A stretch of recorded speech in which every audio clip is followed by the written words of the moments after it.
Alright, guys, we are back for round 20's review for the AFL 2021 Supercoach season.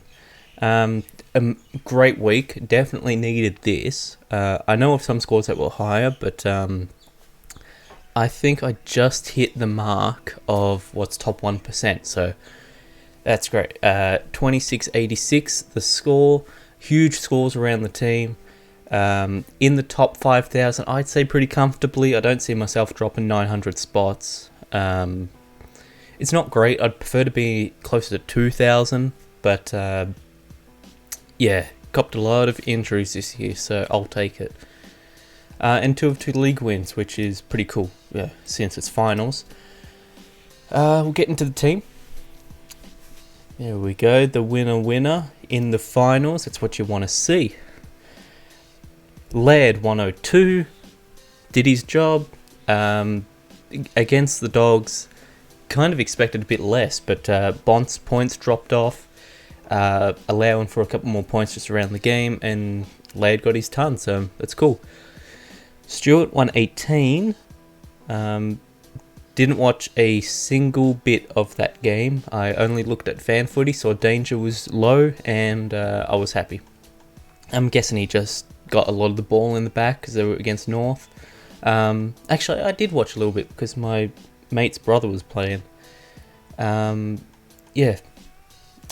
But I only watched the fourth quarter. I didn't see much Stewart in the fourth. Lloyd 108, take it. I would not start Lloyd next year, depending on... it depends on starting prices.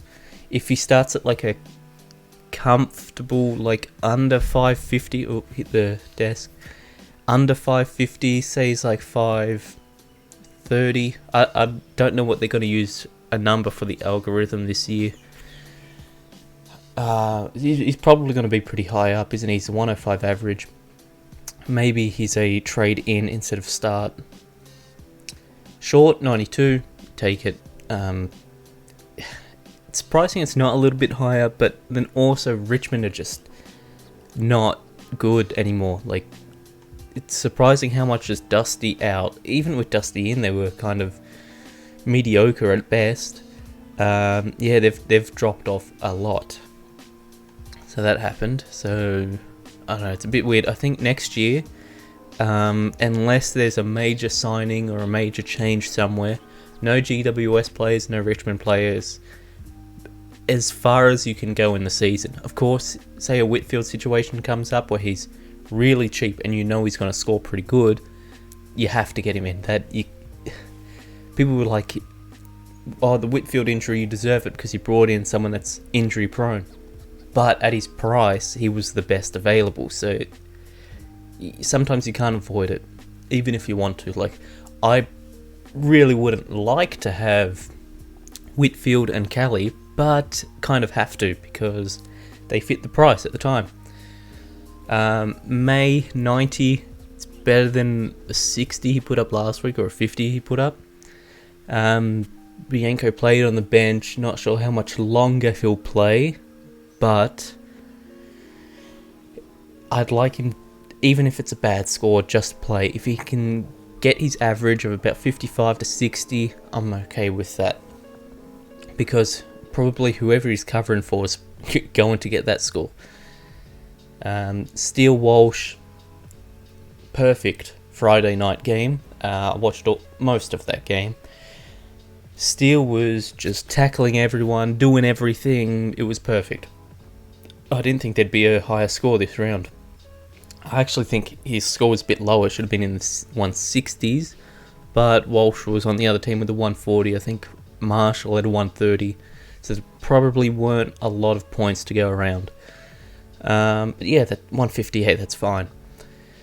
Walsh, and Steele and Walsh, I think they're locks for next year, honestly. Walsh has shown to score 141 this week. He's had a good end of the season. His tank's good. Yeah, I think even though he's a bit young, I think you have to start him next year.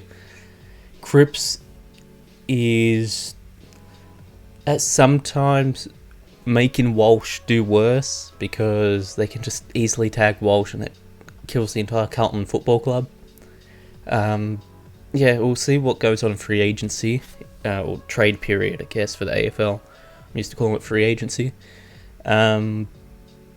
Maybe Carlton can get one more mid in, like a good mid that's not Zach Williams and that's overweight and lazy.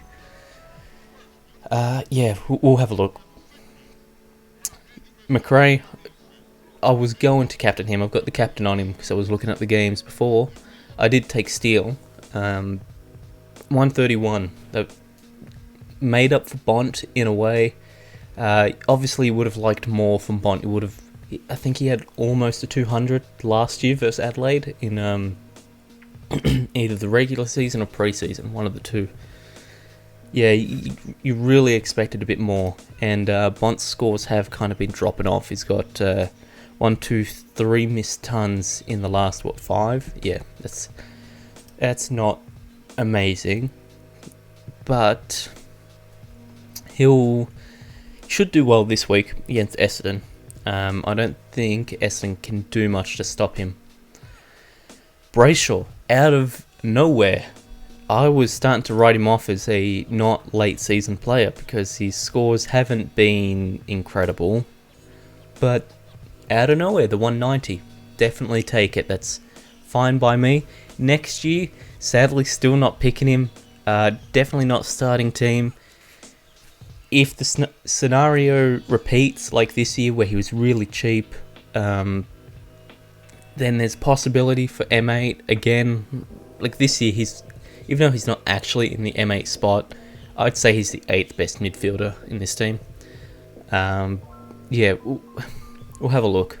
But currently I'm thinking he's... In the preseason, they talk about his tank. They talk about, like, in time trials, how he can just keep running.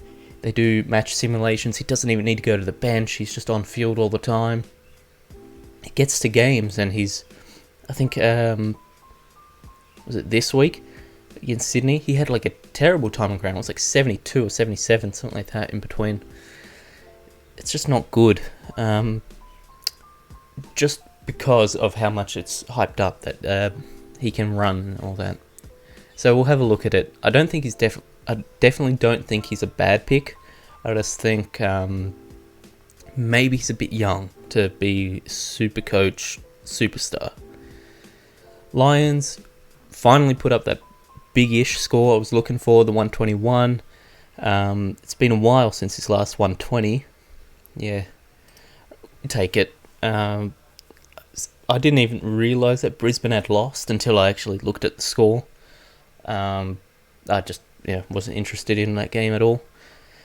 Yeah, it's and Neil had a head knock that people thought was concussion, then it wasn't, then he came back on, but he was bleeding, and that's a situation for next year. Do you start Neil, given all the injuries this year? He's had, 5 to 6 injuries just this year? I think there's a conversation that you just avoid him for a year, because he's kind of injury prone at the moment. Kelly, 94, he's definitely dropping off, and it's definitely because of that ankle. He's just not running as much. I watched tad bits and pieces of the game, just because KO sucks and wasn't loading properly. Yeah, he just wasn't... I don't know. I can't say he wasn't trying, because he was in the area to get contested possessions. A lot of the time it would just be like... someone gets the ball, he stands behind them, and they decide to just bomb it forward into 3 Port players. So, yeah, it's a weird situation. Next year, it's hard to say, because look, this is what I was saying about the if the price fits, it doesn't really matter about player history. Just look at this stretch here from 7 to 17. All tons, and there's a couple of big scores in here, 147, 122, 132, and if you got him at 5'11", which I think I got him somewhere here, in between 7 and 9, you had to have taken that. You couldn't pass that up, given his scoring potential. So even though he's injury prone, I don't think it was a bad pick. I think it was bad planning to be forced to take that pick. Gorn, Grundy, they did good, and even Reeves, he 112. Could I have? No, Collingwood played first. But yeah, that's good to see. He's playing good because I think he'll be their starting ruck next year. I think McAvoy will either leave, retire, or just be a full-time defender. Hall, Zeeble, they're both having the best years. I'm pretty sure this is Zeeble's best year. I've never seen him average 110 before. Yeah, they're just so good. I'm thinking next year the defense is, off the top of my head, Hall, Stewart, Lloyd, possibly, depending on price, just because he's consistent. Did Duncan get defender? Mitch Duncan, I think he got forward instead of defender, which is a loss for Supercoach because he'd be better as a defender. Yeah, we'll have to look at it. I was thinking Ridley, but then that depends on Essendon a lot. Will Redmond take all the kicks? Will Laverde just do nothing with the ball? Yeah, that's an interesting one. Dale 130 really saved one of my league matchups with his 130. Yeah, if it wasn't for this, if he scored his 95, I would have lost. But yeah, that's cool. He, like I said, Bond didn't get his points, left a lot of points on the table. Dale got a lot of them.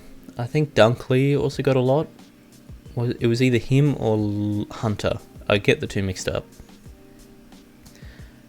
Langford 93 in his return, take it. Maybe next week he tons against the Dogs. Definitely not. There won't be enough points, even if he kicks 4. Hind 80. Now that I think of it, I'm not too big of a fan of this pick. I've been defending it the last couple of weeks, but I need to might have to look at who was the other options at the time. Because I know Bolton was an option, but this has been probably my worst trade-in for this year. Bose, possibly worse, but at least Bose, his role changed, and that's what screwed it up. Bolton is just doing nothing. He's just standing around. It was about midway through the second quarter, and he had 1 touch playing midfield. He wasn't inside midfield, but if you're in the midfield, I expect you to have more than 1 touch that close to halftime. I think he got to halftime with 3 touches, maybe 4. That's, yeah. Next year, no Richmond players. Dusty, coming off this injury, I don't really trust him all that much, and he's just not been a good regular season player the last 2 years. Bolton is hit and miss. Cochin's too old. Lambert is inconsistent. Short, his scoring's ruined if Hooley's around. Dan Rioli, I don't know if he'll keep his spot at half-back. I don't even know if he scored good this week. What did he score? Went up in price. 54. Yeah. So I was thinking maybe he was alright playing half-back. Are there any players I'm missing from Richmond? Matt Parker, maybe he keeps his midfield time. Even then, I wouldn't go out of my way for him. He's just like a third-year player, and this is like his first year actually playing, like, big minutes. Yeah, I don't really like any of the players there.